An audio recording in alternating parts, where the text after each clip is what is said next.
Corona virus کے مقابلے میں ہیپاٹائٹس کی مختلف اقسام کے باعث پاکستان بھر میں روزانہ 4 گنا زیادہ افراد ہلاک ہو جاتے ہیں۔ ان خیالات کا اظہار ماہرین امراض پیٹ اور جگر نے ورلڈ ہیپاٹائٹس ڈے 2021 کے حوالے سے کراچی پریس کلب میں منعقد آگاہی سیمینار سے خطاب کرتے ہوئے کیا۔ ماہرین کے مطابق ہیپاٹائٹس بی اور سی کے نتیجے میں پاکستان میں روزانہ 300 سے زائد افراد ہلاک ہو جاتے ہیں، جو کہ کورونا وائرس کے نتیجے میں ہونے والی اموات سے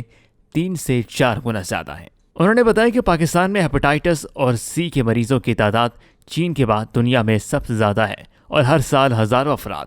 ان 2 مہلک وائرسز سے متاثر ہو کر ہلاک ہو جاتے ہیں۔ ان کا کہنا تھا کہ پاکستان میں ہیپاٹائٹس بی اور سی کے مریضوں کی تعداد 1.5 کروڑ سے زائد ہے اور ہر سال ان میں 1.5 لاکھ افراد کا اضافہ ہو رہا ہے۔ ڈاکٹر لبنہ کمانی نے بتایا کہ ہیپاٹائٹس بی اور سی آلودہ خون کے ذریعے ایک انسان سے دوسرے انسان میں منتقل ہوتے ہیں، جس کا ذریعہ 1 سے زائد بار استعمال کی جانے والی سرنجز، ڈرپس، دانتوں کے ڈاکٹروں اور حجاموں کی آلودہ آلات اور ناک اور کانوں کے چھیدنے والی آلودہ سوئیاں ہوتی ہیں۔ ان کا کہنا تھا کہ اگر حکومت پاکستان کو اس مرض سے 2030 تک جان چھڑانی ہے تو اسے ملک کی 90% آبادی کو ان 2 امراض کے لیے اسکرین کرنا ہوگا اور اس مرض میں مبتلا 80% افراد کو علاج کی سہولت فراہم کرنا ہوگی۔